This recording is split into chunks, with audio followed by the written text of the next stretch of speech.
Study IQ IAS, अब तैयारी हुई अफोर्डेबल।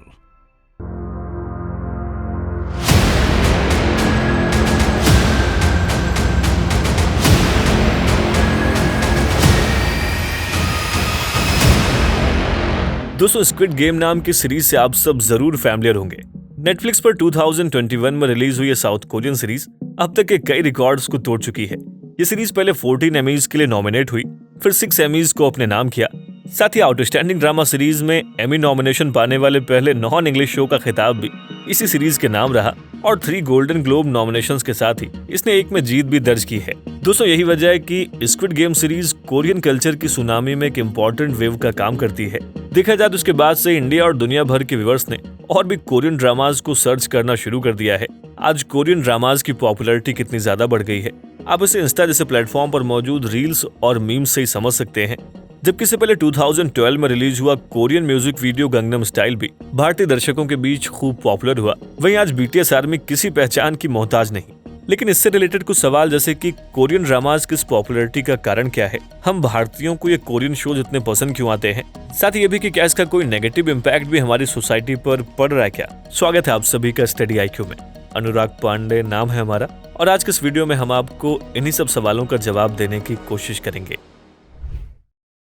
दोस्तों, आज जो कोरियन पॉप म्यूजिक का फीवर हमें देखने को मिल रहा है, उसके लिए एक टर्म का इस्तेमाल किया जाता है जिसका नाम है हॉल्यू। देखिए, हॉल्यू कोई अचानक से आने वाली वेव नहीं थी जो बाई लक पूरी दुनिया में इतनी फेमस हो गई, बल्कि इसके पीछे एक पूरा प्रयास है जिसमें वहां की एंटरटेनमेंट इंडस्ट्री के साथ ही साथ गवर्नमेंट का इन्वॉल्वमेंट भी बहुत ज्यादा रहा है। ऐसा माना जाता है कि कोरियन पॉप को पुश कोरियन गवर्नमेंट के सॉफ्ट पावर को गेन करने के साथ मिला। साथ ही वहां की इकोनॉमी में उसके बढ़ते रोल की वजह से भी उसे एक्सेप्टेंस मिली। बेसिकली कोरियन गवर्नमेंट चाइना और जापान के रीजनल इफेक्ट को खत्म करके वहां पर के पॉप को स्प्रेड करना चाहती थी। और दोस्तों, ऐसा हुआ भी क्योंकि कुछ ही समय में कोरियन पॉप इंडस्ट्री चाइना और जापान में पॉपुलर हो गई। लेकिन एक बात तो माननी पड़ेगी कि इस इंडस्ट्री की किस्मत इतनी सुनहरी थी कि इसे जितना सोचा गया था उससे भी ज्यादा इसको एक्सेप्टेंस मिली और ये चाइना और जापान के साथ ही स्ट्रीमिंग प्लेटफॉर्म्स की मदद से दुनिया भर में पॉपुलर होता गया। देखा जाए तो यहीं से के पॉप के बढ़ते क्रेज को हॉल्यू नाम मिला। आपको बताते चलें कि कोरियन नेटिव लैंग्वेज में इसका प्रोनाउंसिएशन हॉन्ड्रू है, जिसमें हाँ का मतलब कोरिया और र्यू का मतलब वेव से है। दोस्तों, हॉल्यू की शुरुआत 90s में हुई थी जब कोरिया और चाइना के बीच डिप्लोमेटिक रिलेशन शुरू हुए थे। इसके बाद चाइना ने कोरियन ड्रामास को अपने यहाँ पर बड़ा ब्रेक दिया। 1997 में अब्रॉड में हिट होने वाला पहला कोरियन ड्रामा था व्हाट इज लव। आंकड़े बताते हैं कि चाइना में इसको 15 करोड़ बार देखा गया और ये कोरियन ड्रामाज के लिए एक मेजर हिट था। साथ ही इसी के बाद कोरियन म्यूजिक ने भी अब दुनिया में अपनी पॉपुलैरिटी गेन करना शुरू कर दिया, जिसका सबसे शुरुआती example Korean boy band hot है, जिसने ग्लोबली रेडियो ब्रॉडकास्ट और अपनी लाइव परफॉर्मेंसेस के जरिए 2000 तक कोरियन कल्चर क्रेज को क्रिएट किया। लेकिन दोस्तों, के पॉप के सक्सेस के पीछे सिर्फ यही एक कहानी नहीं है, बल्कि एक रिवेंज स्टोरी भी है। दोस्तों, वीडियो को कंटिन्यू करें उससे पहले आप सभी के लिए एक इंपॉर्टेंट अपडेट। दरअसल IAS की तैयारी को और भी अफोर्डेबल एंड कॉम्प्रिहेंसिव बनाने के लिए स्टडी IQ आपके लिए लाया है P2I, that means prelims to interview program 2024। दोस्तों, इसके जरिए आप प्रीलिम्स, मेंस एंड इंटरव्यू यानी UPSC एग्जाम के तीनों स्टेज की तैयारी एक साथ कर सकते हैं। UPSC सिलेबस को कंसीडर करते हुए इस बैच में आपको लाइव क्लासेस के through basic to advance cover कराया जाएगा। साथ ही mentorship, test series, crash course, notes और बुक्स, ये सब कुछ भी आपको इस बैच में मिल रहा है। CIS live prelims to interview 2024 batch को अगर आप ज्वाइन करना चाहते हैं और आप अनुराग लाइव कूपन कोड का इस्तेमाल करते हैं तो इस बैच की टोटल फीस 45,000 की बजाय आप इसे 29,999 का अवेल कर सकते हैं। इस बैच से रिलेटेड अधिक जानकारी के लिए आप स्क्रीन पर दिए गए नंबर पर कॉल कर सकते हैं या फिर वीडियो के डिस्क्रिप्शन बॉक्स में दिए गए कोर्स से रिलेटेड PDF को भी डाउनलोड कर सकते हैं। दरअसल 1997 में कोरिया ने एक फाइनेंशियल क्राइसिस का दौर देखा और इस फाइनेंशियल क्राइसिस के दौरान जापान पहला देश था जिसने साउथ कोरिया की किसी भी तरीके से मदद करने से इनकार कर दिया और ये साउथ कोरिया में बैकलैश का एक बड़ा कारण बना। दोस्तों, इसके बाद कोरियन गवर्नमेंट ने जापानीज कल्चर इंपोर्ट्स को कट डाउन कर दिया और ऐसा इसलिए था क्योंकि वो जापान की एंटरटेनमेंट इंडस्ट्री को अपने यहाँ पर पॉपुलर नहीं करना चाहते थे, जो कि इस फाइनेंशियल क्राइसिस से पहले कोरिया में बहुत ज्यादा पॉपुलर था। दोस्तों, देखा जाए तो यही वो गैप बना जिसे कोरिया के अपने पॉप कल्चर ने फिल किया। लेकिन के पॉप कल्चर के साथ एक बड़ा प्लस पॉइंट था कोरिया का ब्लेजिंग फास्ट इंटरनेट और इसका पूरा क्रेडिट जाता है 1995 में शुरू हुए कोरियन इंफॉर्मेशन इंफ्रास्ट्रक्चर प्रोजेक्ट को। दरअसल उस टाइम किम डे यंग ने इंश्योर किया कि Korean pop culture globally introduce हो। साथ ही के पॉप कल्चर कितने ट्रेंडी और पॉपुलर होने के पीछे एक और कारण है और वो कारण है यहाँ की प्रोडक्शन कंपनीज वर्टिकली स्ट्रक्चर्ड हैं। फॉर एग्जाम्पल कोरिया का SM एंटरटेनमेंट जो TV dramas, albums, concerts, app development और डिस्ट्रीब्यूशन से लेकर PR इन हाउस तक हैंडल कर सकता है।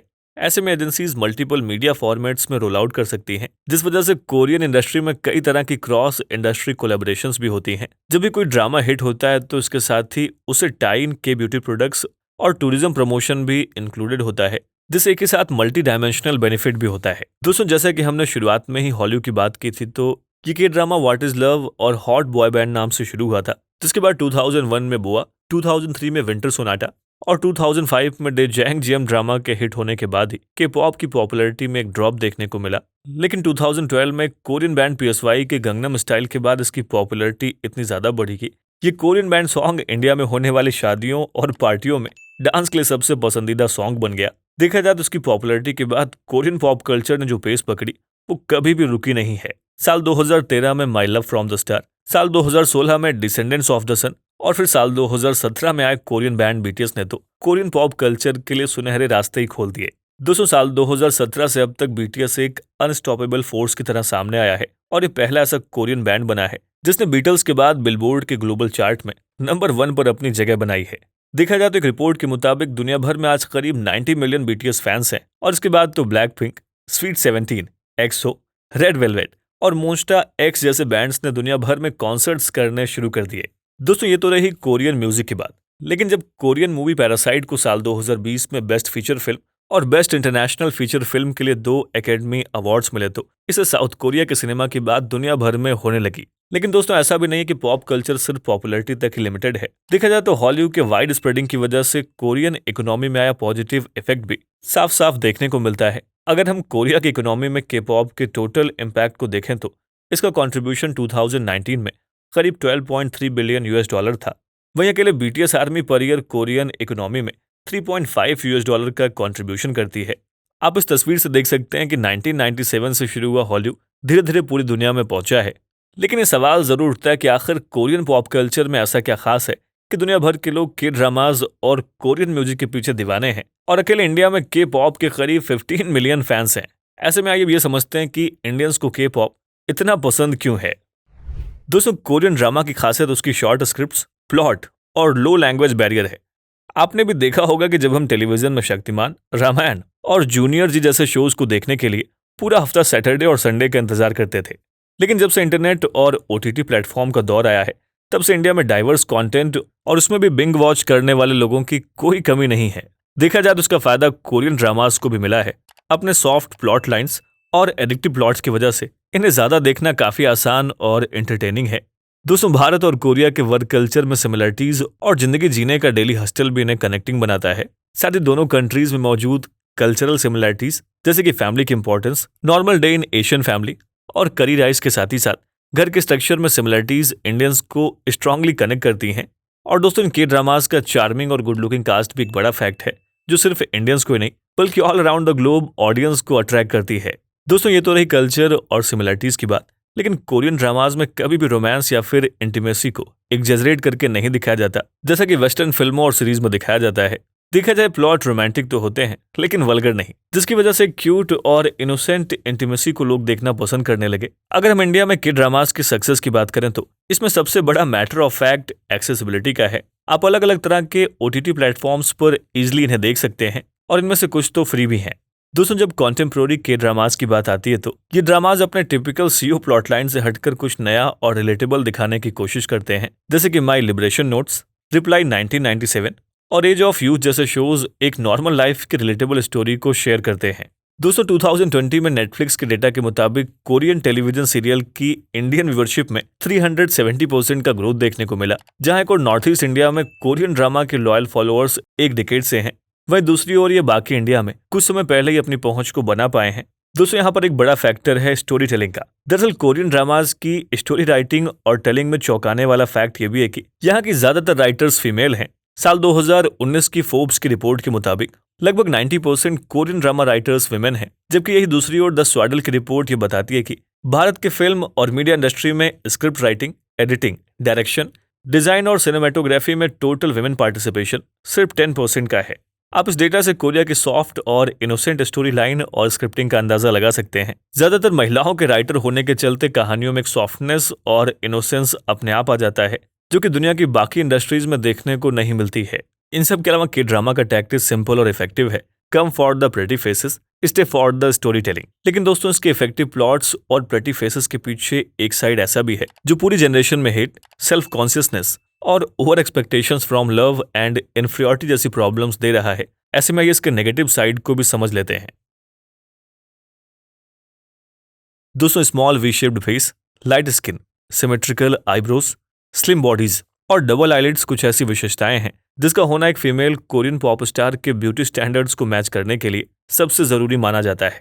ऐसे में इन्हें फॉलो करने वाले यूथ लगातार इन ब्यूटी मेजरमेंट्स के पीछे भागते रहते हैं। जैसे कि इंडिया में ब्राउन स्किन टोन नॉर्मल है, लेकिन के पॉप स्टार के फैंस लीन बॉडी और पेल स्किन के पीछे भागते रहते हैं, जिसकी वजह से कई बार उन्हें अपनी बॉडी से नफरत होने लगती है। लेकिन ऐसा भी नहीं है कि सारे कोरियन सेलिब्रिटीज पहले से परफेक्ट हैं।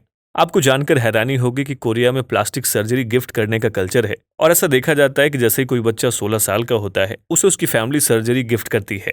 साथ ही उनकी तरह ग्लास लाइक स्किन के लिए आज इंडिया में इतना क्रेज है कि भारत में कोरियन स्किन केयर प्रोडक्ट का मार्केट करीब 2251 मिलियन US डॉलर का हो गया है। हमने आपको हॉलीवुड में पॉपुलर होने वाले सभी बैंड्स के बारे में बताया, साथ ही ये भी बताया कि पूरी दुनिया में इनके 90 मिलियन से ज्यादा फैन मौजूद हैं। और आपको जानकर हैरानी होगी कि इनके फैन बेस में सिर्फ एडल्ट ही नहीं, बल्कि 8-9 साल के बच्चों से लेकर 30 से 32 साल की उम्र तक के लोग शामिल हैं। वैसे तो शुरुआत में बैंड्स अपने सिंगिंग और डांसिंग से एनर्जेटिक परफॉर्मेंस क्रिएट करते थे, लेकिन हाल के जितने भी परफॉर्मेंसेज रहे हैं उसमें कई पेरेंट्स और यूथ से सुनने को मिला है कि उसमें वल्गर स्टेप्स और अनकंफर्टेबल करने वाले मूव्स इंक्लूडेड थे। साथ ही कोरियन ड्रामा में कंज्यूम किए जाने वाले क्यूजीन्स जैसे कि रामेन, कोरियन स्ट्रीट फूड ने इंडिया में अपने बिजनेस को बूस्ट कर लिया है, क्योंकि इनके फ्लेवर से कहीं ना कहीं इंडियंस पहले से ही इंट्रोड्यूस थे, और सोशल मीडिया में फैसिनेटिंग फूड पिक्चर्स ने इसे इंडियंस के फास्ट फूड कल्चर में जगह दी। लेकिन ये फूड्स कितने सेफ हैं ये बात हम और आप भी जानते हैं। और हाल ही में एक न्यूज आई थी कि कैसे ऑयली और स्पाइसी फूड की वजह से ह्यूमंस की बॉडी में इश्यूज आ रहे हैं। देखा जाए तो आज दिन ब दिन कोरियन ड्रामास के फैन बढ़ते जा रहे हैं, और इस बात में कोई भी डाउट नहीं है कि किसी भी इंडस्ट्री की सक्सेस उसकी क्वालिटी ऑफ कंटेंट और वर्क पर ही डिपेंड करती है। लेकिन यहाँ पर ध्यान देने वाली बात यह भी है कि साउथ कोरियन इंडस्ट्री की ग्रोथ में लोकल गवर्नमेंट और प्राइवेट बिजनेसेस का भी इक्वल एफर्ट है। उन्होंने केयरफुली ऐसे business structure, marketing strategies, laws and regulations को अडॉप्ट किया जो इस डिजिटाइजेशन के एरा को सूट करे। ऐसे में ऐसी स्ट्रेटजीज का इस्तेमाल भारत भी अपने कल्चर और बदलते ट्रेंड को प्रमोट करने के लिए कर सकता है, जिससे भारत की इमेज दुनिया भर में तो बदलेगी ही, साथ ही साथ ग्लोबल मार्केट में अपना रिच सिनेमा, म्यूजिक और ट्रेडिशन को शोकेस करने में हेल्पफुल होगा। दोस्तों, बारी है आज के सवाल की। आज का हमारा सवाल ये है कि क्या आप भी कोरियन ड्रामा या फिर म्यूजिक को सुनते या पसंद करते हैं, और इसके पीछे की वजह आप क्या मानते हैं? हमें इस वीडियो के कमेंट बॉक्स में जरूर लिखें। स्टडी IQ IAS, अब तैयारी हुई अफोर्डेबल।